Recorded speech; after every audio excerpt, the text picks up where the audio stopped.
시간에는 로마서 7장에 있는 말씀을 가지고 넘어섬의 미학이라는 제목으로 나누기를 원합니다. 로마서 7장은 우리가 율법에 대해서 얘기하고 있습니다.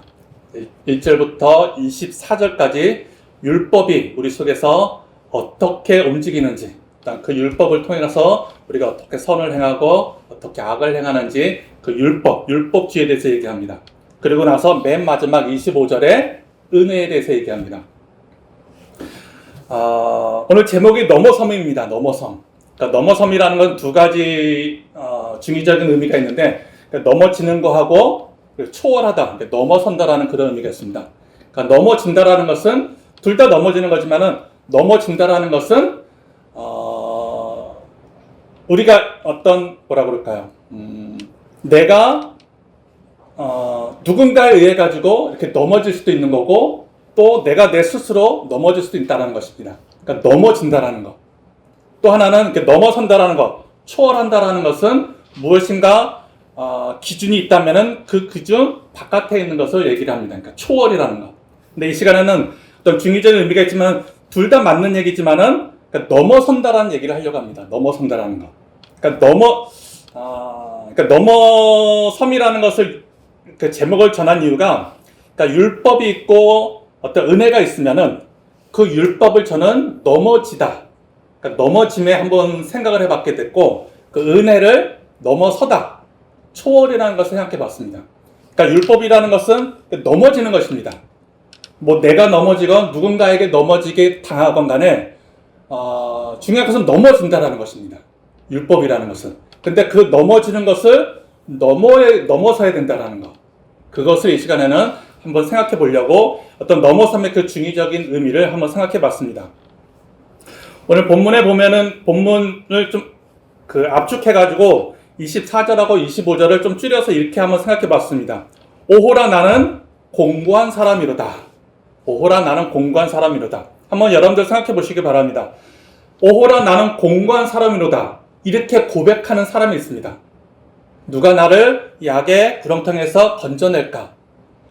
이 사람은 과연 율법 속에, 그러니까 거듭나지 않은 율법 속에 살고 있는 사람이 하는 고백일까요? 아니면은 거듭났음에도 불구하고 하는 고백일까요? 또 이 두 가지도 한번 생각해 볼 수 있다는 것입니다. 거듭나지 않은 사람이 오호라 나는 공고한 사람이로다. 누가 나의 이러한 악의 구덩텅이에서 나를 건져낼까? 뭐 율법에 살고 있고 아직까지 거듭나지 않은 사람이 이런 얘기 한다면은 이해할 수 있습니다. 근데 과연 거듭난 사람이, 은혜 받은 사람이 오호라 나는 공고한 사람이로다. 나는 선을 행하고 싶은데 악을 행하고 있는 나의 모습. 율법을 잘 지키고 싶은데 그 율법대로 살지 못하고 있는 나의 모습을 바라보는 것. 이런 사람은 과연 거듭난 사람일까? 거듭나지 않은 사람일까? 한번 이것도 여러분들이 생각해 보시기 바랍니다. 그죠? 나는 거듭났다고 생각하는 사람은, 그러니까 제가 20대 때 그랬던 것 같아요. 이렇게 살지 못하면 아직 거듭나지 못한 사람이다. 그렇게 생각을 했어요. 이렇게 고민하고 있으면. 그러다가 은혜를 받았어요. 은혜 받으면은, 넘었으면, 초월하면은, 그냥 세상이 다 내 것이에요. 그 어떤 것으로도 나를 막을 수 없을 것 같아요. 그때 되면은, 어떤 악이라든가 육체의 어떤 한 법이 나를 넘어뜨릴 수 없을 거라고 생각을 해요. 그런데 또 지나가다 보면은, 이제 한번 그거를 생각해 보려고 한다는 것입니다. 그러니까 넘어선다라는 것은 두 가지 의미가 있었다고 얘기를 했습니다. 그 넘어서야 한다라는 것, 한 세 가지를 생각해 봤습니다. 우리가 넘어서야 될 것은 여러 가지가 있겠죠. 살아가면서. 학문적으로도 그렇고, 또 문화적으로도 그렇고, 사회적으로도 그렇고, 우리 삶 속에서도 그렇고, 지금 현재 이런 모습을 넘어선다라는 건 좋은 거죠. 근데 이 시간에는, 그러니까 율법을 어떻게 하면 넘어설 수 있을까? 이제 그것을 얘기하려고 한다는 것입니다. 율법. 그러니까 율법이라는 것은 우리가 이제 기독교인으로서 우리가 행하고 있는 어떤 법들이 있지 않습니까? 우리가 기독교인으로서 이렇게 살아야 된다, 저렇게 살아야 된다, 그런 법들을 넘어서는 것이 어떤 건지. 그렇게 살고 있는 모습과 그것을 넘어서야 되는 모습. 그렇게 살면서 내가 고민하는 모습, 내가 그렇게 살고 있는데 그렇게 살지 못하고 있는 나의 감춰져 있는 그 지체의 법을 따르고 있는 나의 모습, 또 내가 그것을 넘어섰음에도 불구하고 은혜를 받았음에도 불구하고 또 그럼에도 불구하고 그렇게 하지 못하고 있는 나의 모습, 이제 이것을 생각해 볼 것입니다. 결론적으로는. 근데 결론적으로는 그것을 생각해 볼 거지만은 그 전에 우리가 우리 삶 속에서는 어떤 것을 넘어서야 될까? 그래서 이 시간에 한 3가지 정도만 준비해 봤습니다. 먼저 첫 번째로는 선악을 넘어서야 된다라는 것을 생각해 봤습니다. 선악을 넘어서. 그러니까 니체의 책에 보면은 선악의 저편이라는 책이 있습니다. 그러니까 그 책의 힌트를 얻어가지고 선악을 넘어서라는 제목을 정했는데, 선악을 넘어서. 그러니까 선악을 넘어선다라는 것은, 선악이라고 하는 것은 외부로부터 온다라는 것입니다. 우리가 선이 있고 악이 있는데 이것은 선이고 이것은 악이다라는 것, 어떻게 구분할까요? 그 구분하는 것은 내가 정하는 것이 아니라 외부로부터 정해진 것을 우리가 따라서 내가 이것은 선이니까 행해야 되고 이것은 악이라는 것을 이미 누군가에 의해서 또 어떤 사회를 통해 가지고 정해진다라는 것입니다. 선과 악이라는 것은. 그러니까 어떤 사회에서는 이게 선이지만은 또 다른 사회에 가면은 이게 악이 될 수가 있어요. 그죠? 오케이. 좋은 의미죠? 이게 다른 나라에 가서는 욕이에요. 욕. 그죠? 이거는 비슷하다라고 했습니다. 선과 악이라는 것. 우리가 선을 행하고 악을 멀리하고 싶지만은 선이라고 하는 진리라는 것은, 변하지 않는 것은 없다라는 거예요. 그러니까 우리가 선과 악이 있으면 그것을 넘어서야 된다는 것입니다. 그래서 그 니체는 그 선악의 저편에서 주인과 노예에 대해서 얘기하고 있어요. 주인의 법과 노예의 도덕, 주인의 법과 노예의 법, 주인 도덕과 노예 도덕, 이렇게도 표현하는데, 주인 의식을 갖고 행하는 법, 또 노예 의식을 갖고 행하는 법, 도덕, 이 2가지를 얘기하고 있다는 것입니다. 그러니까 니체는 얘기하는 게, 우리는 주인 도덕을 가지고 행할 필요가 있다, 이렇게 얘기한다는 것입니다. 그러니까 주인의 법이라는 것은 뭐냐면은 힘입니다. 힘. 우리가 이제 여러분들이 그 애완견을 생각해 보시기 바랍니다. 저 주인과 그 주인을 따르는 그죠? 있지 않습니까? 또 과거에 양반이 있고 또 상민이 있고, 주인과 노예, 그 2가지를 생각해 보시기 바랍니다. 주인에게는 힘의 의지를 가지고 행동한다는 것입니다. 힘의 파워를 가지고 할 수 있다라고 하는 그 힘. 나약함이 없습니다. 주인은 항상 힘이 있고 긍정적이고 자부심을 갖고 있고 또 어떤 창의적이고 내가 하고 싶은 걸 하기 때문에 누군가에 의해 가지고 그것을 간섭받지 않는다라는 거죠. 근데 이제 노예의 도덕을 가지고 있는 사람은 그 사람들이 갖고 있는 의식은 겸손이라는 거예요. 공손이라는 거. 그죠? 강아지가 애완견이 우리한테 힘을 강조하진 않잖아요. 그 강아지가 주인한테 항상 공손하고 겸손을, 미덕을 가지고 있잖아요. 그러니까 그들이 갖고 있는 생각은 겸손과 공손. 또 우리가 자본주의 사회에서도 한번 생각해 보시기 바랍니다. 자본주의 사회에서 노예의 도덕을 갖고 있는 사람의 선은 뭘까요? 그 사람들이 노예 도덕을 갖고 있는 선은 근면과 성실이에요. 그죠? 자본주의 사회에서 근면하고 성실하는 게 악이 될 수는 없잖아요. 근면하면, 성실하면 잘 살 수 있다. 잘 사는 게 자본주의 목적이니까. 그죠? 근데 그것이 노예의 도덕을 갖고 있다는 거예요. 정말 그럴까? 우리가 근면하고 성실하면 우리가 행복하고 또 많은 것을 그 부를 축적할 수 있고, 자본주의에서 부를 축적하고 있어 하지만은 정말 부를 축적하고 있는 사람은 근면하고 성실하지 않아요. 그러니까 근면하고 성실하면은 부유할 수 있다라는 그 도덕 법칙은 사회로부터, 자본주의 사회로부터 우리들에게 주어진 거예요. 그러니까 선과 악이라고 하는 것은 외부로부터 주어진 거예요. 만약 이게 선이라면은 공산주의에서는 선이 그게 아니잖아요. 그죠? 겸손하고 또 성실함이 공산주의 사회에서는 선이 아니잖아요. 그들에겐 투쟁이잖아요. 그죠? 투쟁이잖아요. 투쟁이 선이잖아요. 그러니까 선과 악이라고 하는 것은 외부로부터 온 거예요. 선과 악은 딱 정의되어 있지가 않아요. 그리고 누군가에 의해 가지고 이것 선이다, 악이라고 하는 것은 버려야 된다. 이게 바로 니체가 말하는 선악의 저편, 도덕을 말한다는 거죠. 그래서 니체 철학자를 뭐라고 하냐면 망치의 철학자라고 그래요. 이 사회 모든 생각과 의식과 이런 것을 다 깨부시는 거예요. 말이 안 되는 거잖아요. 지금 제가 말하는 게. 이러면은 사회가 혼돈하고 이 사회가 붕괴되잖아요. 이 사회는 근면성실, 그죠? 또 뭐가 있나요? 겸손하고 공손.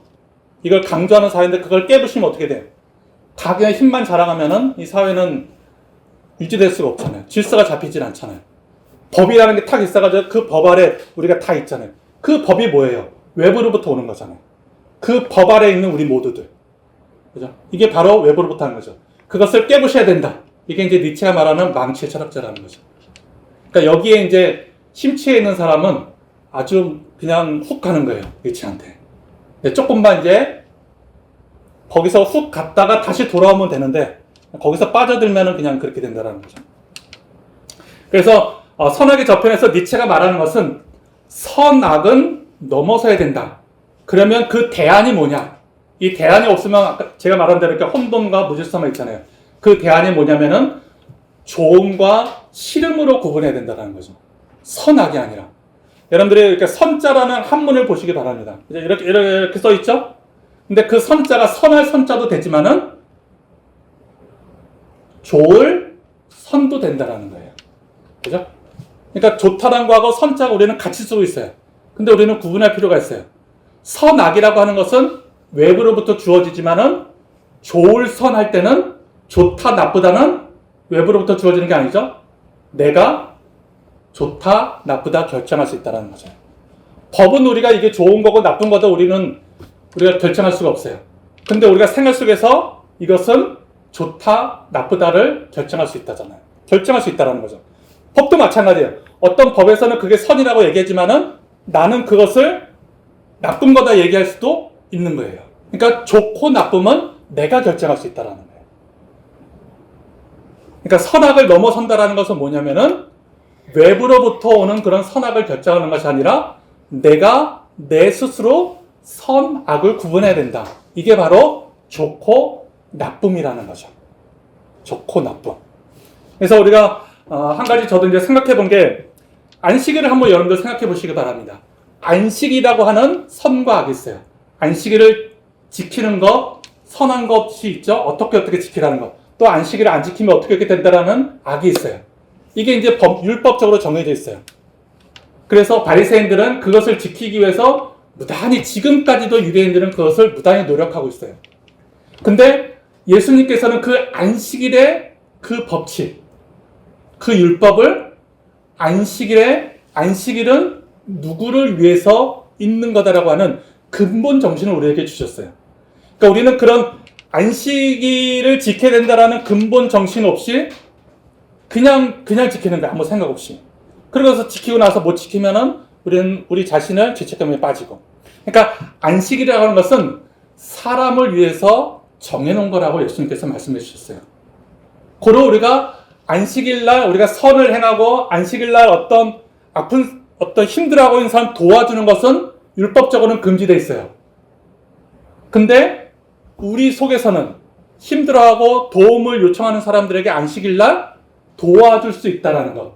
그것은 선악의 구분이 아니라 좋고 나쁨의 권한이라는 거죠. 내가 행할 수 있다는, 내가 행한다라는 것. 그것은 좋음과 나쁨의 어떤 영역이라는 거죠. 우리가 선악이면 도와주면 안 되는 거예요. 율법적으로 딱 정해져 있기 때문에. 근데 그것을 내가 정해야 된다는 거죠. 그 근본 정신이 알고 있다면. 그죠? 그래서 예수님도 안식일날 아픈 사람을 고쳐주고, 또 제자들도 안식일날 미리삭을 먹고, 또 안식일날 선한 사마리아인도 누군가를 구해주고. 그죠? 거기에 대해서 비난하지는 않잖아요. 근데 율법적으로 봤을 때는 그것은 악이에요. 근데 좋고 나쁨으로 표현한다면은 그것은 선이 된다는 거죠. 우리가 판단할 필요가 있다는 거예요. 율법에 그렇게 적혀 있어도 우리 판단에 이것이 선이면은 그 선대로 행할 필요가 있다라는 것입니다. 또 기도, 식사, 가늠한 여인도 마찬가지라는 거죠.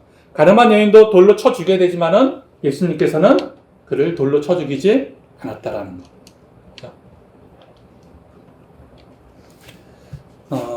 또 넘어짐과 넘어지기라는 처음에 얘기했지만은 두 가지 어떤 단어가 있는데 넘어짐이라고 하는 단어는 누군가에 의해서 과거에 이미 넘어진 거예요.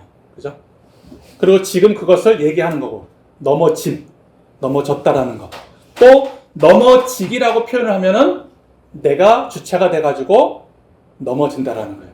누군가에 의해서 또 과거에 이미 넘어진 것이 아니라 내가 넘어진다는, 내가 스스로 내가 결정을 한다는 거죠. 내가 결정한다는 거죠. 어젠가 그제 오징어 게임 3 나왔죠? 봤나요? 봤습니다. 스포를 하겠습니다. 볼 사람 안 볼 거지 아무도 보지 마세요. 그러니까 거기 보면 넘어짐과 넘어지기가 맨 마지막에 이제 두 사람이 살아남아요. 한 사람은 힘없는 사람이고 한 사람은 힘 있는 사람이에요. 힘 있는 사람이 힘 없는 사람을 그냥 밀어버리면 죽을 수 있는 거예요. 그래서 힘 있는 사람이 그 456억을 가질 수 있는 거예요. 가질 수 있는 거예요. 그럼 우리가 현실 사회에서 봤을 때 그 어떤 자본주의 어떤 가치관으로 봤을 때 이 사람 약한 사람은 나를 정말 0.0001%도 나를 이길 수 없어요. 근데 나는 이 사람을 뭐 99.999가 아니라 100% 이 사람을 이길 수 있어요. 100%예요.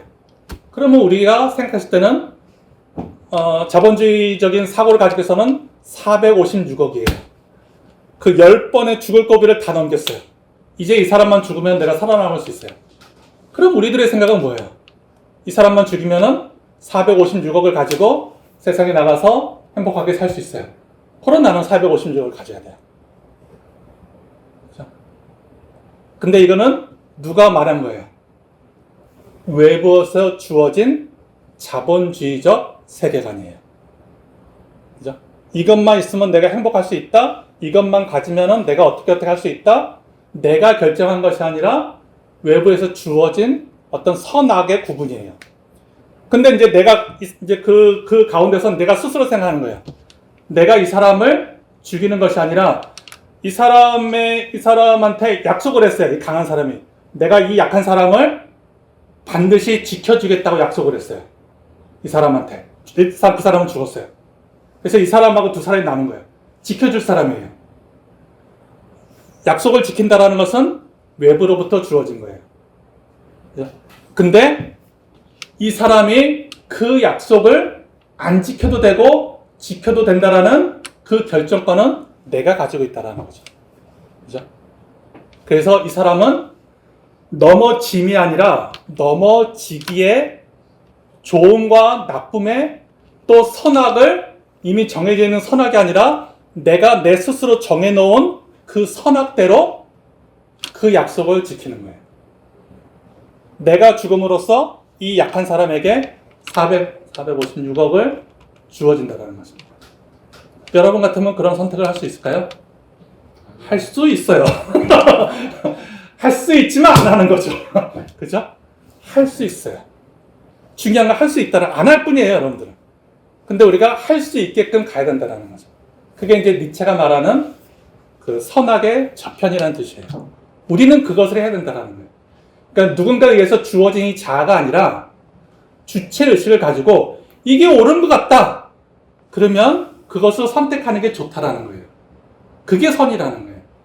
그게 이제 니체가 말한 그 선악을 넘어서라는 거죠. 외부에서 정해진 대로 행하는 것이 아니라 스스로 선악을 정한다라는 거죠. 근데 한번 여러분 생각해 보시기 바랍니다. 스스로 선악을 정해서 그것을 행하면은 어떻게 될까요? 나는 죽는 거고, 또 나에게 피해가 가는 거고, 또 내가 위험해지는 거고, 또 내가 고통스러운 거예요. 그러니까 선악의 저편이 저쪽에 있어요. 좋은 게 저쪽에 있어요. 그리고 내가 그 길을 가야 돼요. 근데 이 가운데 뭐가 있냐면은 위험이라는 게 가운데 항상 있다라는 거예요. 이 위험이라는 것, 고통이라는 것, 어려움이라는 것, 이것을 통과하지 않으면은 이곳에서 주체적인 행위를 할 수가 없다라는 거예요. 그러니까 선악을 내가 정하려면은 이미 다 정해져 있는 대로 살면 아무 상관없어요. 근데 그것을 내가 정하려면은 위험을 감수하지 않고서는 이것을 가질 수가 없는 주체예요. 그래서 우리는 항상 거기서 항상 쓰러지는 그 앞에서 이걸 넘어가면 되는데 위험이 온다라는 것을 알고 있기 때문에 그러니까 과감하게 갈 필요가 있다는 거죠. 쉽게 설명하면 그거예요. 니체가 아주 쉽게 설명을 했는데 새하고 새장을 생각하면 되는 거예요. 새가 새장 안에서는 어때요? 인간의 눈으로, 사람의 눈으로 봤을 때는 안전하죠. 항상 먹이를 주죠. 그리고 새의 입장에서도 그 안에서만 살면은 24시간 나에게 아침, 점심, 저녁 새끼를 누군가가 나한테 주고 그 안에서 아주 행복하게 잘 살 수 있어요. 항상 맨날 다람쥐 채평이 같이 똑같이 잘 살 수 있어요. 똑같이 사는 거예요. 그죠? 먹고 자고 계속 그 안에 사는 거예요. 근데 만약에 새장이 열리면 어떻게 될까요? 새는 이제 선택을 해야 돼요. 나갈 것이냐, 그냥 살 것이냐. 그 안에서 살면은 자유가 없어요. 그러나 안전하게 살 수 있어요. 그죠? 근데 새 문을 열고 나가면은 정말 주체, 자유가 있지만은 한 번도 안 본 세상이에요. 얼마나 위험할까요? 거기에 뭐가 있는지 몰라요. 독수리가 있는지 뭐가 있는지도 몰라요. 나가자마자 독수리한테 잡혀 먹을 수도 있어요. 그죠? 그러니까 그 위험을 무릅쓰고 나갈 것이냐. 그 고민 때문에 우리는 그 지금 새장 그 입구에서 망설이고 있다는 거죠. 근데 이제 니체에 빠지면은 새 문을 열고 나가는 거예요. 그죠? 나가서 어떻게 될지는 그때 생각하자는 거죠. 그러나 중요한 것은 위험한 것은 확실해요. 위험한 것은 확실해요. 왜? 왜 새장이 있겠어요? 그 안은 누군가에 의해 가지고 외부의 법에 따라서 아주 안전하게 만들어 놓은 공간이기 때문에 우리가 살고 있는 이 공간도 굉장히 안전한 공간이에요. 근데 이것을 나가면은 아주 힘들다라는 거죠. 또 하나는 이제 욕망도 생각해 볼 필요가 있습니다. 그러니까 욕망이라고 하는 것은 뭐 쉬운 거예요. 예를 들어서 이제 욕망이 예를 든다면은 제가 이제 어떤 욕구가 있어요. 어떤 욕구가 있냐면은 나도 25평 아파트에 한 번쯤 살고 싶다라는 욕구가 있어요. 그래서 아주 열심히 일을 해가지고 25평 아파트를 딱 샀어요. 그래서 그 요구가 있었는데 그 욕구가 해결됐어요. 그러면은 그 욕구가 해결되면은 우리는 굉장히 행복해야 되는데 거기 한 일주일만 살아보니까 25평 아파트 사가지고 일주일 살아보니까 옆집을 탁 앞면을 보니까 저기는 34평짜리 아파트예요. 저 속에도 사람이 살고 있어요. 그러면 우리는 일주일만 지나면 다시 34평 아파트에 살고 싶다라고 하는 욕망이 생긴다. 그게 바로 욕망이라는 거예요. 요구가 있어가지고 그 욕구가 해결되면은 거기서 끝나야 되는데 또 다른 요구가 생긴다라는 거예요. 그러니까 요구가 있고 욕망을 해결해서 거기서 미끄러 남아있는 것, 또 생기는 그 요구가 바로 욕망이라는 거예요. 고로 그 욕망이라는 것은 채워질 수가 없는 거라는 거예요. 그래서 그 욕망을 부정적으로도 얘기할 수 있고 그냥 여기서 만족하면 살아라. 그죠? 그렇게 얘기할 수도 있고 그 욕망이라는 것을 긍정적으로 얘기하는 사람들도 있어요. 왜일까요? 그 욕망이 없으면은 우리는 살아갈 의미가 없다라고 말하는 사람도 있어요. 그래서 욕망을 넘어서는 삶의 리비도라는 그런 표현을 했어요. 그러니까 삶의 에너지, 삶의 원천, 근원이라는 거죠. 우리가 살아가는 힘은 욕망이 있기 때문에 살아간다는 거죠.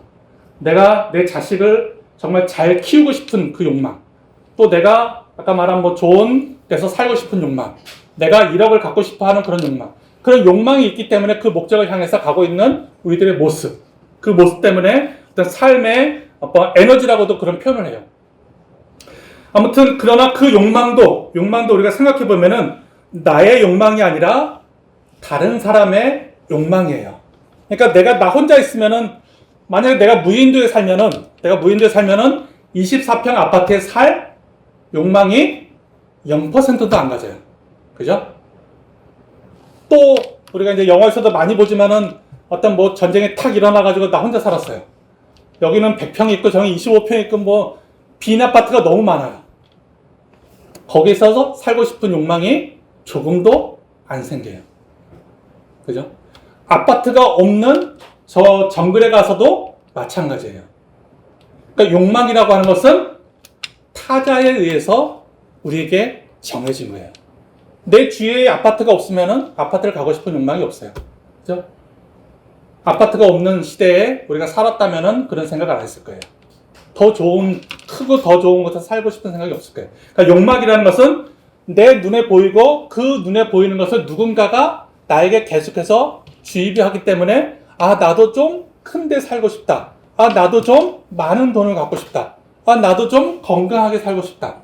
막 이런 생각을 하게 된다는 거죠. 그러니까 욕망도 마찬가지로 외부로부터 오는 것 같이 타자로부터 오는 게 바로 욕망이라는 것입니다. 그리고 욕망은 그 실현, 우리가 실현을 해요. 때로는 그 욕망을 우리가 그것을 어떤 요구를 하고 그것이 예를 들어서 내가 목이 말라요. 목이 말라서 아, 물을 먹고 싶다 했는데 물이 있어요. 지금 우리가 커피를 마셔요. 그러면 욕구가 해결이 됐어요. 그럼 우리는 거기서 끝나야 되는데 또 조금만 시간 지나면은 또 물을 마시고 싶은 요구가 생긴다는 거죠. 그러니까 욕망이라는 건 계속해서 미끄러지는 게 욕망이에요. 그러니까 우리가 죽을 때까지 그 욕망은 채워질 수가 없는 거예요. 그것이 채워지는 것 같지만은 그것은 환상이라는 거죠. 또 푸코가 그 생의 권력이라는 걸 얘기했는데, 그러니까 요즘의 권력은, 옛날의 권력은 우리가 나한테 거부하는 사람을 목을 쳤어요. 목을 쳐가지고 권력을 잡았어요. 근데 현대의 권력은 그렇게 목을 쳐서 하는 게 아니라 이 사람을 살려줘가지고 이 사람의 욕망을 들어줘요. 원하는 대로 들어주고 이 사람을 살려주고 책임을 안 지는 거예요. 그런 권력이 생의 권력이라고 그래요. 한번 여러분 생각해 보시기 바랍니다. 옛날에는 어떤 사회라든가 권력자한테 대들었으면 목을 치면 되는 거예요. 근데 최근에는 그렇게 할 수가 없어요. 권력 가진 사람이 어떻게 그 권력을 유지하고 운영해 나가냐면은 이 사람에게 먹을 만큼의 월급을 주고 살 만큼의 혜택을 주는 거예요. 그리고 그 사람은 이 사람에게 조그만 것을 주고서 이 사람이 끝까지 뭐 살아가는 걸 책임 안 지고 살아있는 것만 책임지고 죽는 건 알아서 죽는 거예요. 그러니까 살아있을 때까지 뭐를 하는 걸까요, 그러면? 살아있을 때까지 권력을 가지고 있는 사람한테 계속해서 그 권력에서 노예의 그런 도덕을 가지고 살아가는 거예요. 아닌 것 같죠? 조금만 생각하면 그런 생각이 조금 들어요. 그럼 이 사람이 너무너무 힘들고 이제는 아프고 하면은 권력 가진 사람이 최선을 다해서 그 주인에게 충성을 하고 겸손하고 공손하게 돼 있으면 이 주인이 이 노예 도덕을 가진 사람을 도와줘야 되는데 그죠? 처음에만 살려주고 죽게 생겼으면 그냥 죽게 되는 거예요. 그게 생의 권력이라는 거죠. 그러니까 욕망의 실현이라는 것은 환상이에요. 이 사람이 살 수 있을 만큼의 무엇이나 공급하지만은 그 사람이 그것만 가지고서는 살 수가 없다라는 거예요. 근데 그것을 받아주는 사람은 우와, 내가 저 사람 때문에 정말 이만큼 가지고 있는 사람이 나에게 그 빵 부스러기 하나를 줬기 때문에 내가 지금 살고 있다 라는 감사함을 가져요. 근데 그것은 환상이라는 거예요. 왜 빵 한 쪼가리를 이 사람한테 줬을까요? 이 사람이 죽으면 주인은 노예가 없으면 주인이 아니에요. 그죠? 주인이라는 것은 노예가 있어야지만 주인이 된다는 거죠. 노예는 살아야 돼요. 살려만 준다는 거죠. 이 사람이 주인의 자리는 갈 수가 없어요. 우리가 예술 작품도 한 가지 예를 든다면 그렇게 됩니다. 시간이 많이 지났을까요? 이거는 지나가기로 하고, 그러니까 그 신해철이 옛날에 그런 노래를 하나 발표했어요. 내가 진짜로 원하는 게 뭐야? 이런 노래 혹시 아나요? 영국에 가가지고 테크노를 배워가지고 테크노 음악을 처음에 이제 하면서 제일 먼저 그 만든 노래가 그거야. 내가 진짜로 원하는 게 뭐야? 그래서 그런 노래인데 아무튼 그 제목이 그거예요. 네가 진짜로 원하는 게 뭐야? 뭐 거기 가사에 보면 누가 뭐 이런 거 했다고 상을 준다고 해서 내가 그 상을 받을 소냐, 뭐 너나 가져라, 뭐 이런 식으로만 하는데, 아무튼 그 제목이 내가 진짜로 원하는 게 뭐야 라는 그 제목인데, 그러니까 욕망을 넘어선다라는 것, 욕망을 넘어선다라는 것은 그 주인의 도덕을 가지고 있는 사람이 나에게 어떤 그 욕망의 어떤 빵 부스러기를 하나를 줬다고 해가지고 거기서 감사해가지고 어떤 노예의 도덕을 가지고 사는 것이 아니라는 거죠. 내가 진짜로 원하는 게 뭐야? 내가 만약에 노예의 그 주인과 같은 그런 위치는 아니지만 이 안에서도 자그마한 주인의 위치를 가지고 살 수 있다는 거죠. 어떻게 사느냐? 그러니까 내가가 아니라 내가 진짜로 원하는 게 뭔지, 그것을 알고서 그대로 행한다면은 주인의 의식을 갖고 산다는 거죠. 그죠? 그 사람에게는 금지가 있어요. 가진 거 없어도 금지가 있어요. 이 사람은 자부심이 있어요. 내가 건강하지 않아도 자부심이 있어요. 이 사람에게 힘이 있어요. 뭐 내 주위에 뭐 사람들이 나를 막 비난을 해도 그 비난에 끄떡도 없는 힘을 가지고 있어요. 왜? 이 사람은 주인의 법을, 주인의 도덕을 갖고 있기 때문에, 내가 진짜로 원하는 것을 내가 찾았기 때문에 그 타인이 나한테 주는 것, 타인에게서 영향을 받는 것, 그것을 의미가 없어진다는 거죠. 이게 바로 욕망을 넘어선다는 거죠. 또 하나는 쾌락을 넘어서입니다. 근데 쾌락을 넘어서는, 이건 뭐 우리가 너무나 다 알고 있는 쾌락 원칙이에요. 우리가 살아가는 이유는 딱 하나예요.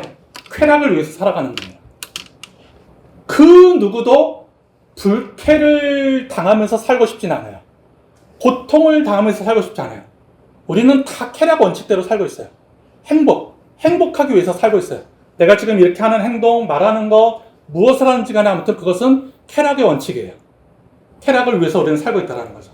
근데 쾌락을 넘어서 내가 여기서 지금 현재 이런 행복하다고 해가지고 여기서 만족하면 이대로 살 수밖에 없어요.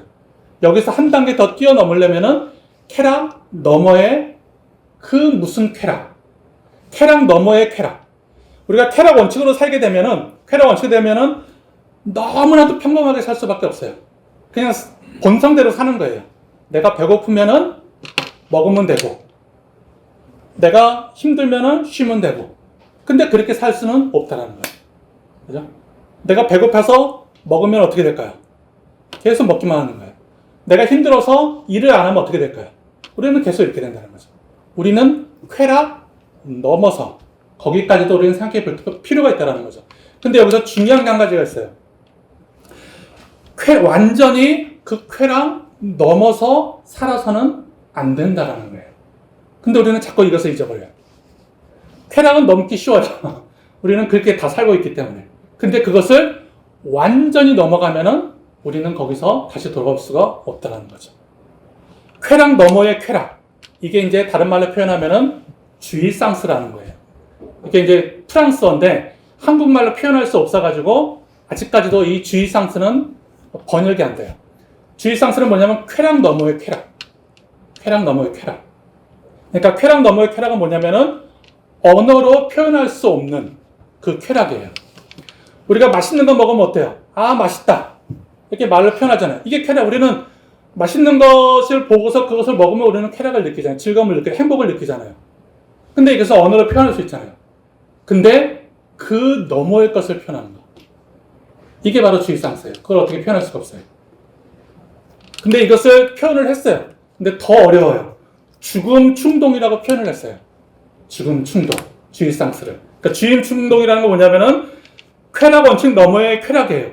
그러니까 한 가지 예를 들면 그거예요. 우리가 일이라는 것을 한번 생각해 보시기 바랍니다. 일이라는 것은 내가 이 일을 함으로써 내가 즐거움을 찾고 또 그 일을 함으로써 월급을 받으면서 또 이렇게 행복하게 살고, 뭐 단순하게 생각하면 일을 함으로써 우리는 쾌락을 얻을 수가 있어요. 근데 이 쾌락을 넘었으면 어떻게 될까요? 워커홀릭이라고 그러죠. 일 중독.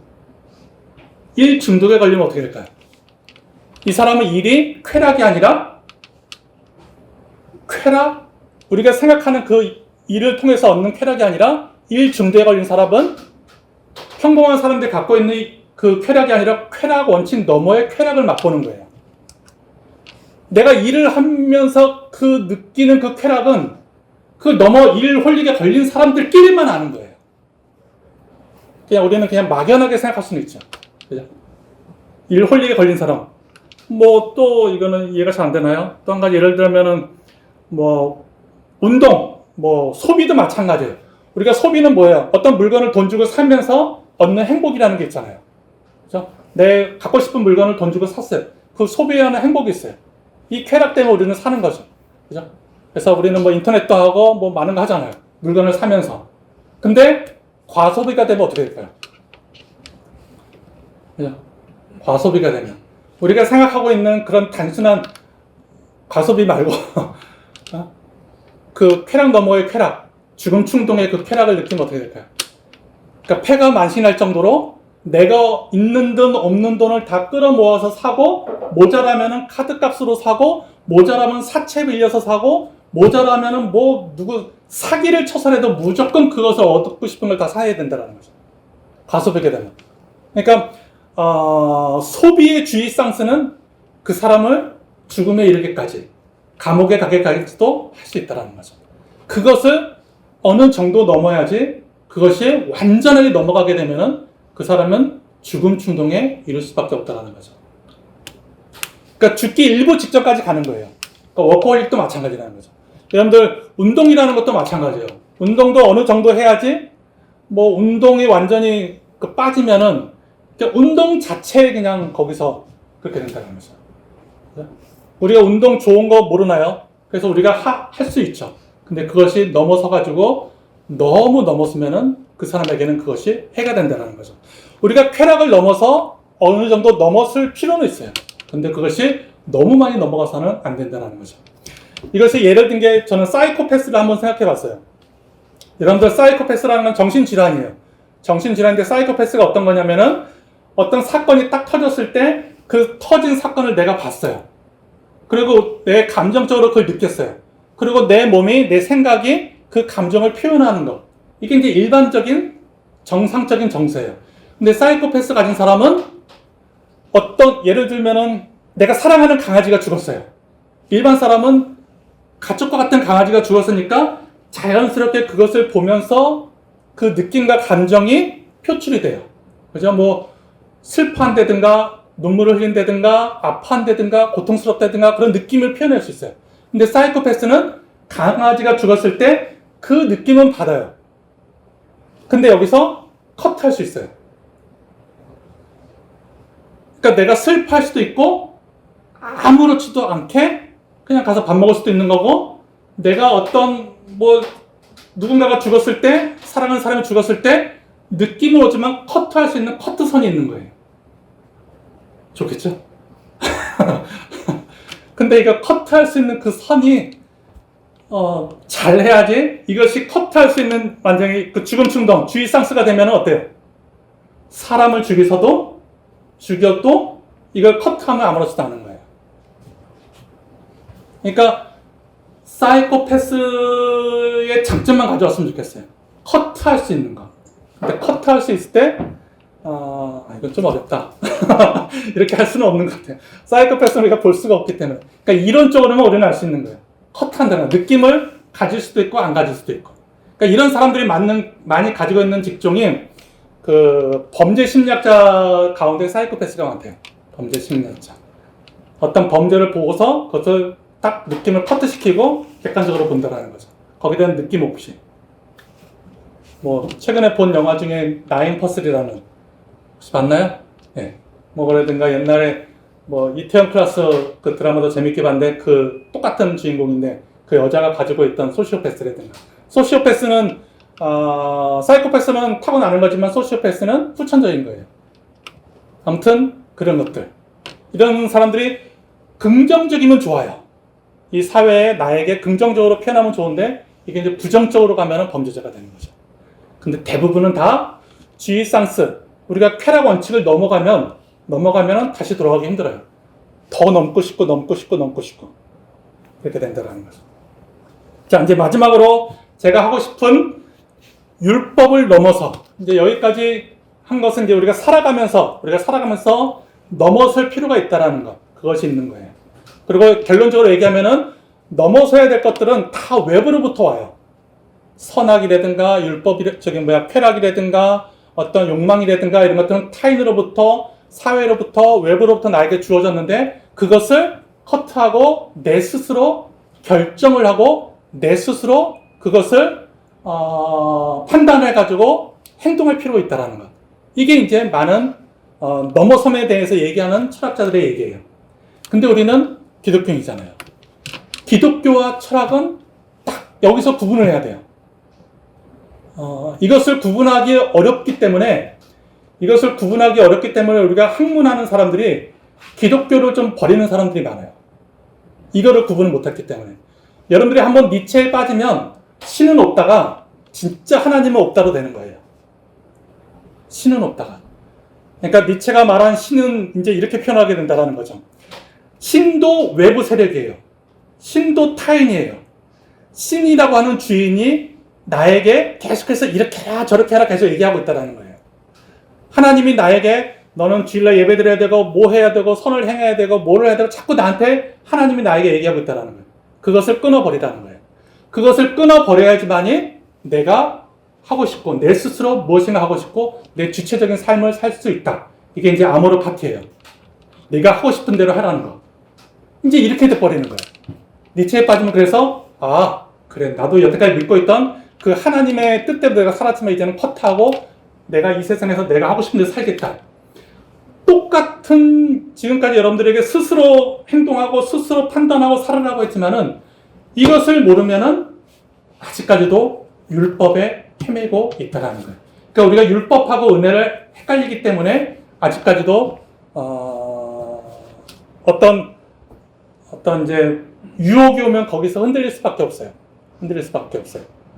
이게 맞는 것 같다. 누가 이렇게 말하면 그게 맞는 것 같다. 그 사람 말에 속하고 또 저게 맞는 것 같다면 혹하고 이렇게 돼요. 그런 유혹에 흔들리지 않으려면은 율법과 은혜를 알 필요가 있다는 거죠. 율법을 넘어서가 바로 은혜라는 거예요. 율법이라고 하는 것은 아까 처음에 여러분들에게 질문을 했습니다.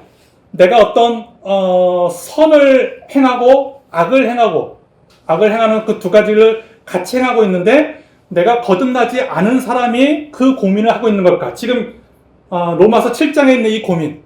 내가 선을 행하고 싶은데 내 속에 있는 지체의 법이 자꾸 악을 행하고 있어요. 오호라 나는 공고한 사람이다. 어떻게 하면 되지? 이 악의 굴통에서 누가 나를 살려내지? 이렇게 말하고 있는 이 사람은 과연 거듭난 사람일까? 거듭나지 않은 사람일까? 누구예요? 이걸 알면 이제 끝나는 거죠. 근데 우리는 항상 여기서 계속 이렇게 생각하기 때문에 우리는 계속 고민하는 게 뭐예요? 거듭나지 않은 사람이다. 거듭난 사람이다. 거듭나지 않은 사람이다. 라고 하는 것은 율법대로 살고 있는 사람이에요. 그 사람은. 우리는 그 율법대로 살아야 된다. 율법대로 살면은 뭐 지체의 법이 나에게 아무리 나 유혹을 해도 나를 뿌리칠 수 있다라고 생각하는 사람이고, 거듭난 사람이 이런 생각을 하게 되면은 이런 고민을 하는 거예요. 내가 분명히 거듭났는데, 내가 은혜 체험을 했는데 왜 나는 또 내 생활 속에서 그 지체의 법에 따라서 악을 행하고 있지? 이런 고민 때문에 계속해서 또 과연 나는 거듭나지 않은 걸까? 이런 고민을 하고 있는 거예요. 이 두 가지를 계속해서 이쪽으로 갔다 저쪽으로 갔다 또 다시 여기 갔다 하는 거예요. 그럼 뭐예요?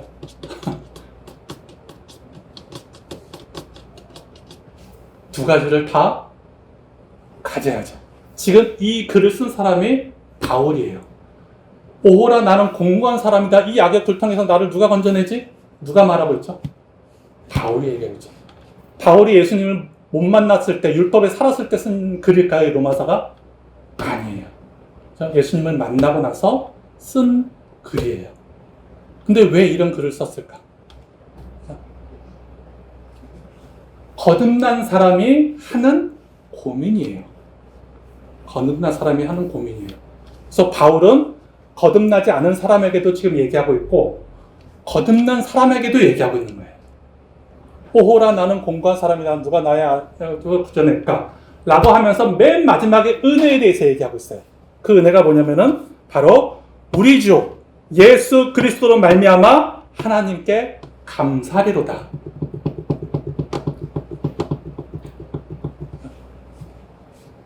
내가 육체의 법에, 노예의 법에 욕망에 의해서, 쾌락에 의해서 살아갈 때는 내 속에서 자꾸 악의 법이 움직이고 있고 선한 법이 움직이고 있고 계속해서 왔다 갔다 하고 있어요. 근데 여기서 고민하는 사람이 있지만은 우리는 이제 거듭난 사람에게 고민은 뭐냐면은 그럼에도 불구하고 오호라 나는 공고한 사람이로다. 이 악의 그릇 통해서 누가 나를 건져낼까? 내 마음 깊은 곳에 주님이 계시네. 이게 은혜라는 거예요. 내 마음 깊은 곳에 주님이 계시네. 우리 주 예수 그리스도로 말미암아 하나님께 감사리로다. 이게 정답이에요. 거듭난 사람은 내 속에서 선을 행하고 악을 행하건 그것은 의미가 없어요. 왜? 선과 악은 내가 결정하는 거예요. 아까 얘기했듯이 누군가에 의해 가지고 결정됐다면은 율법적으로 사는 거지만은 선과 악은 내가 결정하는 거예요. 내가 누가? 내 안에 계신 주님이. 주님이 내 안에 계시네. 고로 우리는 할 수 있는 말이 뭐냐? 우리 주 예수 그리스도로 말미암아 하나님께 감사하리로다. 그리고 나서 그런즉 하면서 뭐라고 하냐면은 육신으로는 내 자신의 마음으로는 하나님의 법을, 육신으로는 죄의 법을 섬기노라. 이렇게 결론을 내리고 있어요. 감사하리로다. 그래, 나는 이제 육신의 법을 버리겠다가 아니에요. 감사하리로다. 그런즉 내 자신의 마음으로는 하나님의 법을, 육신으로는 죄의 법을 섬기노라. 이렇게 결론 짓고 마무리하고 있어요. 그러니까 육신의 법과 내 자신의 마음의 법은 내가 내 속에 있는 주님이 그것을 좋고 싫음으로 선택을 하는 거예요. 그 누군가에 의해서가 아니라. 쉬울까요? 다시 한 가지 약간 예를 든다면은 여러분들 세를 생각하시기 바랍니다. 은혜와 율법은 한번 여러분들이 이제 이렇게 정리하시기 바랍니다. 율법은 3장이에요. 3장.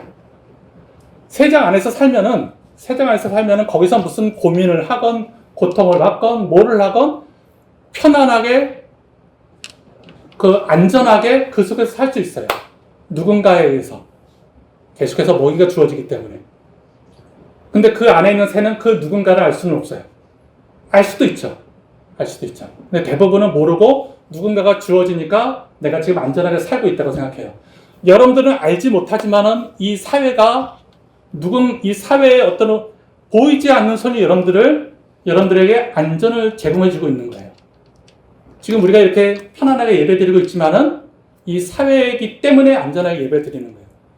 만약에 우리가 다른 데 가면은 이렇게 예배 못 드릴 수도 있잖아요. 3장 안에 있는 게 바로 율법이에요.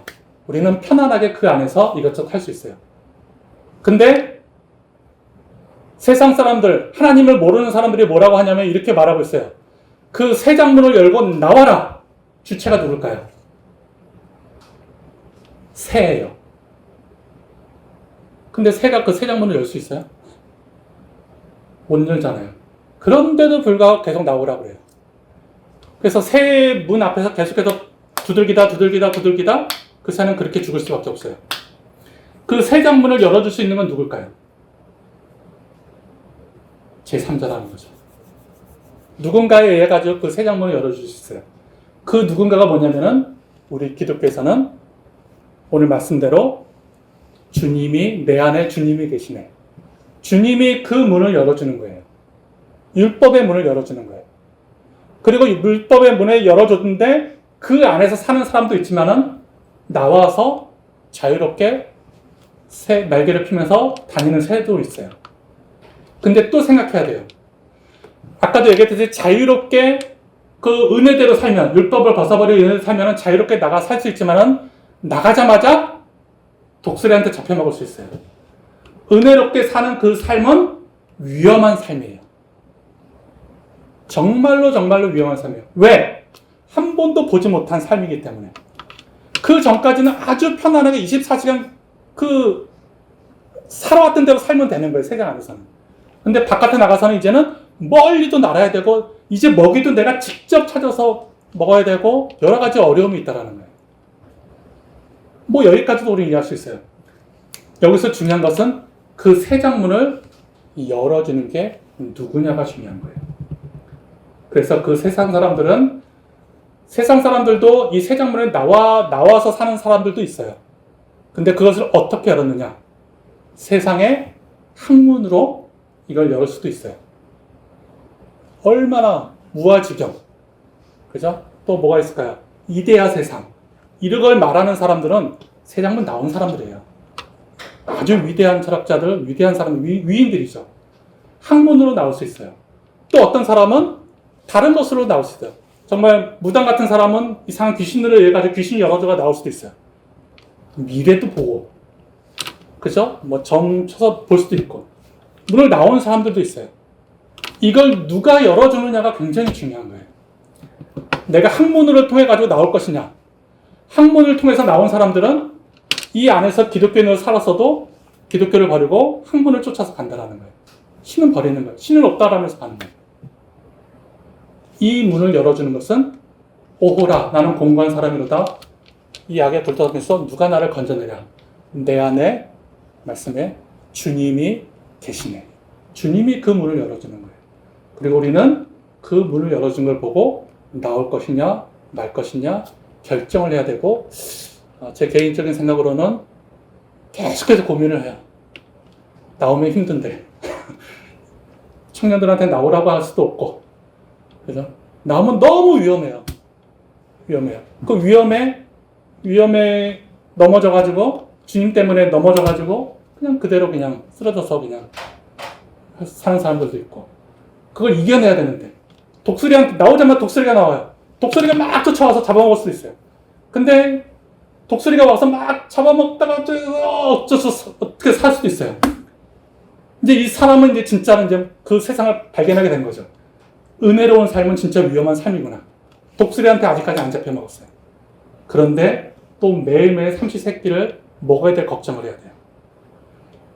끊임없이 위험하고 끊임없이 고통스럽고 끊임없이 은혜의 삶은 힘들어요. 근데 중요한 것은 주님이 그 문을 열어줬다는 것. 우리는 결정할 필요가 있다는 것. 기도하겠습니다.